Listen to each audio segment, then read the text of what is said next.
আসসালামু আলাইকুম। পৃথিবীর যে যে প্রান্ত থেকে দেখছেন এবং শুনছেন সবাইকে শুভেচ্ছা জানাচ্ছি। সো ইনুসের বিদায় ঘন্টা বেজে গেছে, ইনুসকে বিদায় নিতে হবে।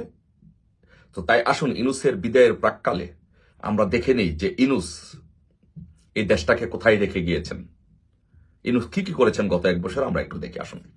প্রথমে যদি আমরা যেতে চাই যে ইনুসের যে প্রিয় গ্রামীণ ব্যাংক, সেই গ্রামীণে যেতে চাই। সো আপনারা যদি দেখেন যে ইনুস 5ই আগস্টের পর ক্ষমতা নেওয়ার পরে সে কি কি করেছে গ্রামীণের জন্য। প্রথমত সে গ্রামীণের নামে একটি ইউনিভার্সিটি নিয়েছে, বিশ্ববিদ্যালয় নিয়েছে, গ্রামীণ এমপ্লয়মেন্ট সার্ভিস নামে একটি লাইসেন্স নিয়েছে, ডিজিটাল ওয়ার্ল্ড সার্ভিস করেছে, গ্রামীণ জনশক্তি রপ্তানির জন্য সে লাইসেন্স দিয়েছে।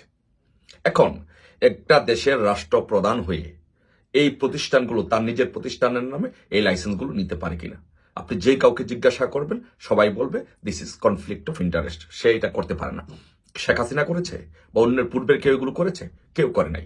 তার মানে হচ্ছে সম্পূর্ণ রাষ্ট্রীয় যন্ত্রকে ব্যবহার করে তার ব্যক্তিগত তার প্রতিষ্ঠানের জন্য সে সুযোগ সুবিধা নিয়েছে।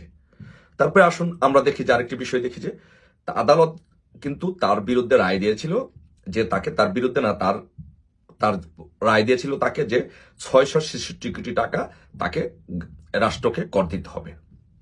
কিন্তু সে ক্ষমতা নেওয়ার পরে এই 666 কোটি টাকা সে মওকুফ করে নিয়েছে। তার মানে কি? তার মানে সে রাষ্ট্রকে, রাষ্ট্রীয় ক্ষমতা ব্যবহার করে রাষ্ট্রের প্রধান হয়ে রাষ্ট্রকে 666 কোটি টাকা বঞ্চিত করেছে।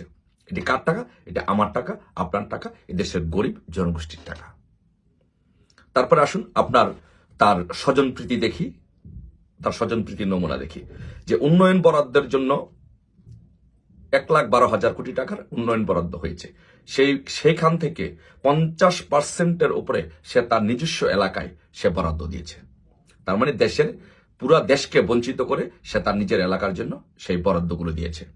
তারপরে যদি আরো স্বজনপ্রীতির নমুনা আমরা দেখি তাহলে দেখবো যে তার যে উপদেষ্টা, স্বাস্থ্য উপদেষ্টা নূরজাহান বেগম, সে তার গ্রামীণের নূরজাহান বেগমকে এখানে এনে স্বাস্থ্য উপদেষ্টা করেছে।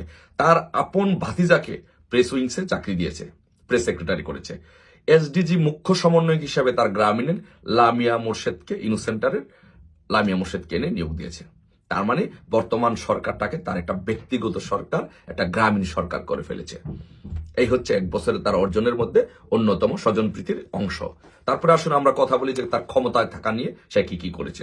আপনারা জানেন যে বাংলাদেশে গণতন্ত্রের জন্য সবাই আন্দোলন সংগ্রাম করেছে, কিন্তু সেই গণতন্ত্রকে সে নিজ হাতে গলা টিপে হত্যা করে সে ক্ষমতায় থাকার জন্য কিংস পার্টি করেছে, এনসিপি তৈরি করেছে।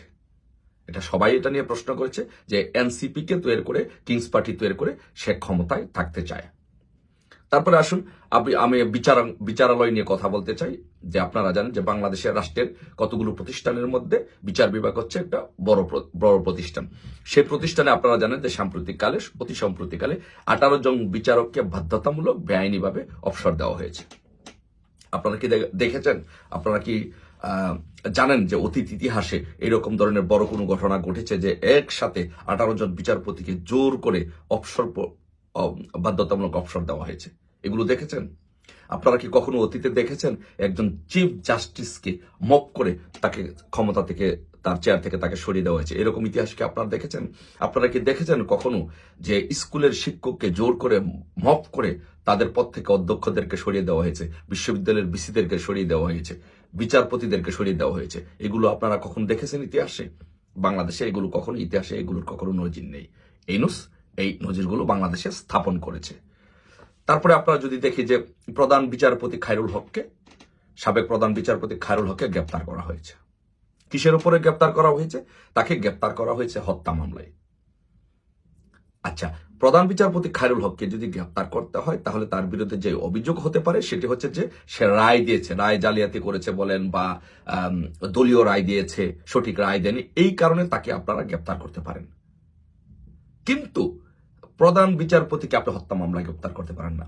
এদেশের একটি শিশু বাচ্চা, রাষ্ট্রের একটি শিশু বাচ্চা পর্যন্ত জানে যে প্রধান বিচারপতি খায়রুল হককে যে হত্যা মামলায় গ্রেপ্তার করা হয়েছে সেটি বেআইনি।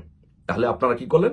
এরকম একটি নজির বাংলাদেশে স্থাপন করলেন। আরো নজির স্থাপন করেছেন আপনি। সেই নজিরগুলোর মধ্যে অন্যতম হচ্ছে যে চিফ ইলেকশন কমিশনার, একজন মুক্তিযোদ্ধা, বয়স্ক মানুষ, বীর মুক্তিযোদ্ধাকে আপনারা কি করলেন? জুতার মালা দিয়ে জোতা দিয়ে তাকে পিটিয়ে তা মফ করে তাকে গ্রেপ্তার করেছেন। বাংলাদেশের ইতিহাসে তো বহু চিফ ইলেকশন কমিশনার আগে ছিল, বহু নির্বাচন করেছে বিতর্কিত। 15 ফেব্রুয়ারি নির্বাচন করেছে, তারপরে আর অন্য মাগুরা নির্বাচন করেছে, মিরপুর নির্বাচন করেছে, বহু বিতর্কিত নির্বাচন করেছে। যারা নির্বাচন করেছে হয়তো তারা শাস্তি ফেস করেছে, আদালত ফেস করেছে, কিন্তু তাদের গলায় জোতার মালা দিয়ে, তাদেরকে জোতা দিয়ে পিটিয়ে তাদেরকে কি কখনো জেলে দেওয়া হয়েছে? এই যে একটা দৃষ্টান্ত স্থাপন করলেন, এটা কে করেছে? এটা ইউনূস করেছে। এটা হচ্ছে ইউনূসের বিদায়ীকালের এক বছরের শাসনামল। তারপরে সবচেয়ে বহুল আলোচিত কথা ইউনূস বলছে ক্ষমতা নেওয়ার পর থেকে, নতুন বন্দোবস্ত। তো ইউনূসের নতুন বন্দোবস্ত কি এটা সবাই আপনারা জানেন, তারপরে আপনাদেরকে রিকেপ করাচ্ছি, আবার একটু মনে করিয়ে দিচ্ছি। নতুন বন্দোবস্ত হচ্ছে, আমরা দেখেছি যে উপদেষ্টা, তাদের পিএস, এপিএস, এপিএ তারা 100 কোটি টাকার মালিক হয়েছে। সুইজারল্যান্ডে বাড়ি করেছে, কানাডা বাড়ি করেছে, অস্ট্রেলিয়া বাড়ি করেছে। উপদেষ্টার ভাইয়ের অ্যাকাউন্টে 100 কোটি টাকা পাওয়া গিয়েছে। এই হচ্ছে বাংলাদেশের নতুন বন্দোবস্ত। নতুন বন্দোবস্ত নিয়ে যদি কথা বলি, তাহলে আরো নতুন বন্দোবস্ত কি? নতুন বন্দোবস্ত হচ্ছে মপ করা। আপনাকে ভালো লাগছে না, আপনার বাড়ি থেকে মপ করা, সন্ত্রাস করা, মুক্তিযোদ্ধাদেরকে যেখানে দেখবেন তাদের গলার মধ্যে জুতার মালা দেওয়া, মুক্তিযোদ্ধাদেরকে অপমান করা, মুক্তিযুদ্ধকে অপমান করা। এ হচ্ছে তাদের নতুন বন্দোবস্ত। নতুন বন্দোবস্তের মধ্যে আরো অন্যতম কি দৃষ্টান্ত স্থাপন করেছেন আপনি? যে বাড়িটি থেকে মুক্তিযুদ্ধের নেতৃত্ব দেওয়া হয়েছে, যে বাড়িটি মুক্তিযুদ্ধের সূতিকাগার, সেই বাড়িটিকে আপনারা বুলডোজার দিয়ে গুড়িয়ে দিয়েছেন, ভেঙে দিয়েছেন। এটা হচ্ছে আপনার নতুন বন্দোবস্ত। এ হচ্ছে আপনার শাসনামল। আপনার শাসনামল হচ্ছে কি? আপনার নতুন বন্দোবস্ত হচ্ছে কি? আপনি ক্ষমতা এসে 1 বছরের ভিতরে যে রাজনৈতিক দলটির নেতৃত্বে বাংলাদেশ স্বাধীন হয়েছে, যে ছাত্র সংগঠনের নেতৃত্বে দেশের ভাষা আন্দোলন হয়েছে, 90 স্বৈরাচার বিরোধী আন্দোলন সহ 111 আন্দোলন সহ সব হয়েছে, সেই ঐতিহ্যবাহী ছাত্র সংগঠনকে নিষিদ্ধ করে দিলেন। বাংলাদেশের রাজনীতি, গণতন্ত্রকে গলা চিপে হত্যা করেছেন। এটা হচ্ছে আপনার নতুন বন্দোবস্ত, গত 1 বছরের আপনার শাসনামল। আপনি কি করছেন? আপনার নতুন বন্দোবস্তের মধ্যে গত 1 বছর শাসনামলের মধ্যে অন্যতম হচ্ছে, আপনি রিসেট বাটন টিপ দিয়ে 71কে মুছে ফেলতে চেয়েছিলেন। রিসেট বাটন টিপ দিয়ে আপনি মুক্তিযুদ্ধ, 71 মুক্তিযুদ্ধ সবকিছু আপনি ডিলিট করে দিতে চান। এই ছিল আপনার নতুন বন্দোবস্ত, এই ছিল আপনার 1 বছরের শাসনামল। প্রিয় দেশবাসী, আপনারা দেখেছেন অল্প সময়ের মধ্যে আমি জাস্ট শুধু মেইন বিষয়গুলো আপনাদের সামনে জাস্ট তুলে ধরার চেষ্টা করেছি। আর অসংখ্য সারাদিন বলা যাবে এই দেশটাকে ধ্বংস করার জন্য ইউনূস কি করছে, গার্মেন্টস সহ, ব্যবসা প্রতিষ্ঠান সহ সবকিছু ধ্বংস করে দিয়েছে। তাই ইউনূসের বিদায় ঘন্টা বেজে গেছে, ইউনূসকে যেতেই হবে। 1 বছর হয়েছে, তার 1 বছরের বিদায় ঘন্টায়, বিদায়ের সময়, তার বিদায়ের প্রাককালে তার 1 বছর শাসন। ইউনূসের আমলনামা ও বিদায় ঘণ্টা নিয়ে গুরুত্বপূর্ণ তথ্য দিল সালাউদ্দিন। এরকম একজন অন্যায়কারীকে, একটা রাষ্ট্র ধ্বংসকারীকে আমরা সকলে মিলে প্রতিহত করে তাকে বিদায় দেব, এমন ভাবে বিদায় দেব যেন পৃথিবীতে, ইতিহাসে যেন তার নাম যেন থাকে, যে বা পৃথিবীর ইতিহাসে কেউ যেন এরকম স্বৈরশাসক হওয়ার সাহস না পায়। সেইভাবে তাকে এখান থেকে বিদায় করতে হবে। সেই জন্য প্রস্তুতি নিতে হবে, সকলকে ঐক্যবদ্ধ থাকতে হবে এবং সকলকে এখানে ভূমিকা রাখতে হবে। আসুন সকলে মিলে ঐক্যবদ্ধভাবে তাকে এখান থেকে প্রতিহত করি, তাকে এখান থেকে বিদায় করি। সবাই ভালো থাকবেন।